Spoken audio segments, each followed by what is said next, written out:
नमस्कार, capital TV का खास शो राहुल का अग्निपथ देख रहे हैं आप। मैं हूं आपके साथ पूजा। इन दिनों कांग्रेस पार्टी और राहुल गांधी पूरी तरह से कंफ्यूज नजर आ रही है। वजह राहुल गांधी की कर्नाटक में होने वाली रैली। पहले खबर थी कि राहुल गांधी की सत्यमेव जयते रैली 5 अप्रैल को कोलार से शुरू होगी, फिर इसे खिसकाकर 9 अप्रैल किया गया क्योंकि पीएम मोदी भी उसी दिन कर्नाटक में होंगे। पर फिर पता नहीं क्या हुआ, खबरें आई कि ये रैली 10 अप्रैल को होगी। पर आज ये खबर सामने आई कि अब इस रैली को स्थगित कर दिया गया है। मतलब राहुल गांधी लगता है कर्नाटक जाने से डर रहे हैं, या कांग्रेस पार्टी नहीं चाहती कि राहुल गांधी की वजह से उनका खेल खराब हो जाए। तो वहीं दूसरी तरफ कांग्रेस पार्टी हर मुद्दे पर यू टर्न भी ले रही है। आज कांग्रेस की सहयोगी पार्टी एनसीपी का अडानी मुद्दे पर रुख नरम नजर आया। शरद पवार ने बड़ा बयान देते हुए कहा कि सुप्रीम कोर्ट द्वारा बनाई गई कमेटी जेपीसी से ज्यादा उपयोगी होगी। मतलब शरद पवार जेपीसी मांग से किनारा करते नजर आए। तो आज कंफ्यूज्ड कांग्रेस पार्टी पे ही चर्चा करेंगे। बातचीत के लिए मेरे साथ स्टूडियो में मौजूद हैं कैपिटल टीवी के एग्जीक्यूटिव एडिटर राजीव जी। राजीव जी, बहुत बहुत स्वागत है आपका। क्या कांग्रेस पार्टी कंफ्यूज हो गई है? बिल्कुल कंफ्यूज्ड है, और कंफ्यूज्ड मुद्दे को लेकर है कि किस तरीके का मुद्दा हम उठाएं कि दूसरी पार्टियां भी उसमें सहयोग करें। लेकिन सबसे पहले बात यहां कर्नाटक की करेंगे, क्योंकि कर्नाटक में राहुल गांधी को बुलाए जाने और न बुलाए जाने के बीच कांग्रेस झूल रही है।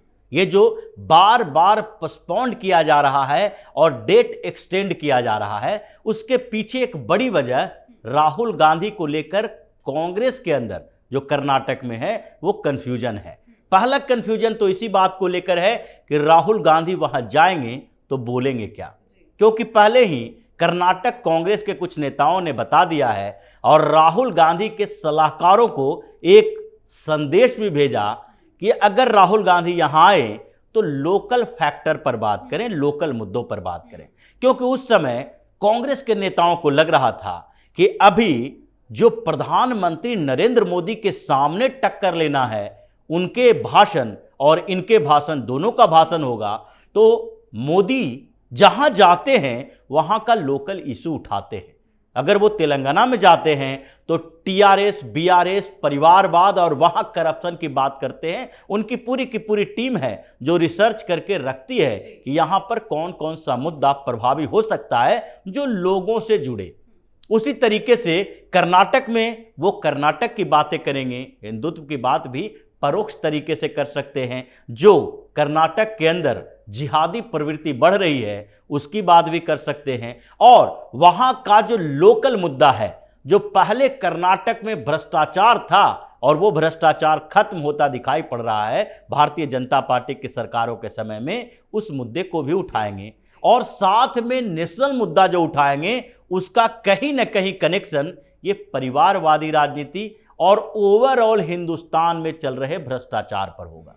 लेकिन अब राहुल गांधी वहां क्या बोलेंगे, इस पर पहले ही ब्रेक लग रहा था कि अडानी का मुद्दा लेके उठेंगे तो वहां के लोग नाराज। लेकिन सोशल मीडिया में राहुल गांधी तो अडानी के मुद्दे को लेकर बार बार हमला बोल रहे हैं। एक क्रिएटिविटी उनकी जरा नजर आई है, वो अपने दर्शकों को दिखाते हैं। राहुल गांधी के लिए लगता है मुद्दे वैसे खत्म हो गए हैं और इसीलिए वो लगातार अडानी मुद्दे पर ही सवाल खड़े कर रहे हैं। एक बड़ा क्रिएटिव ट्वीट राहुल गांधी का सामने आया है, वो ट्वीट आपको दिखा रहे हैं। ट्वीट कर उन्होंने वही सवाल खड़े किया कि अडानी की कंपनियों में 20,000 करोड़ रुपए बेनामी पैसे किसके हैं।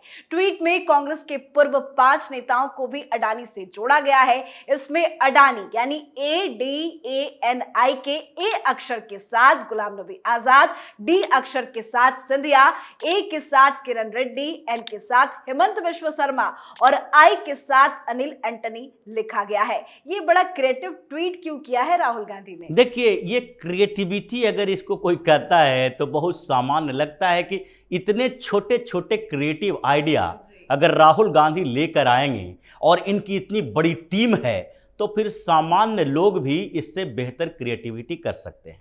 अब अडानी के 4-5 अक्षरों को जोड़कर उन्होंने पूर्व नेताओं को जो भारतीय जनता पार्टी ज्वाइन किए हैं उसके बारे में बता दिया।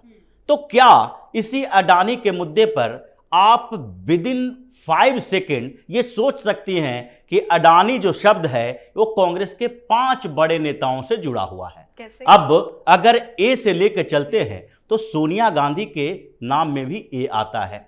अगर डी से लेके चलते हैं तो रणदीप सुरजेवाला जो हैं कांग्रेस के इतने बड़े नेता और बार बार मीडिया के सामने आते हैं, रणदीप सुरजेवाला का नाम आ जाता है। ए और एक लेते हैं तो राहुल गांधी के नाम में भी ए जोड़ा हुआ है। और उसके बाद अगर एन की चर्चा करते हैं तो राहुल गांधी के सबसे करीबी लोगों में से अभी एक केसी वेणुगोपाल के नाम में भी एन आता है। आई जो है अडानी का, उसमें इनके सबसे बड़े नेता अभी कांग्रेस के अध्यक्ष मल्लिकार्जुन खड़गे के नाम में भी आई आता है। अगर अडानी से ही जोड़ना है तो कांग्रेस के इन 5 बड़े नेताओं का नाम भी जुड़ जाएगा। तो ये अगर कोई बड़ी क्रिएटिविटी है जिसे ट्विटर के माध्यम से राहुल गांधी की टीम ऐसे दिखा रही है कि फोटो बना दिए, बेहतर तरीके से प्रस्तुत कर दिए। लेकिन राहुल गांधी से इससे ज्यादा क्या उम्मीद कर सकते हैं? हाँ, बेसिकली बात यही है कि राहुल गांधी की टीम से इससे ज्यादा नहीं कर सकते एक्सपेक्टेशन। राहुल गांधी खुद और उनकी टीम के लोग जितने जो इनके लिए बैटिंग करते हैं, भाषण लिखते हैं, उनकी अहमियत यही है कि ये जब जब राहुल गांधी कुछ बोलते हैं, चाहे देश में या विदेश में, वो एक बड़े विवाद को जन्म देता है। लेकिन अडानी का मुद्दा बार बार राहुल गांधी उठा रहे हैं, लेकिन आज जिस तरह से शरद पवार का बयान सामने आया वो तो अलग ही राय रख रहे हैं। क्योंकि धीरे धीरे एक एक नेताओं का, पहले जैसे हम लोगों ने चर्चा की थी इस बात को लेकर कि कांग्रेस नेशनल लीडरशिप के तौर पर जो अडानी अंबानी की बात करती है, कांग्रेस के अंदर ही स्टेट लीडरशिप उसको स्वीकार नहीं कर पाती।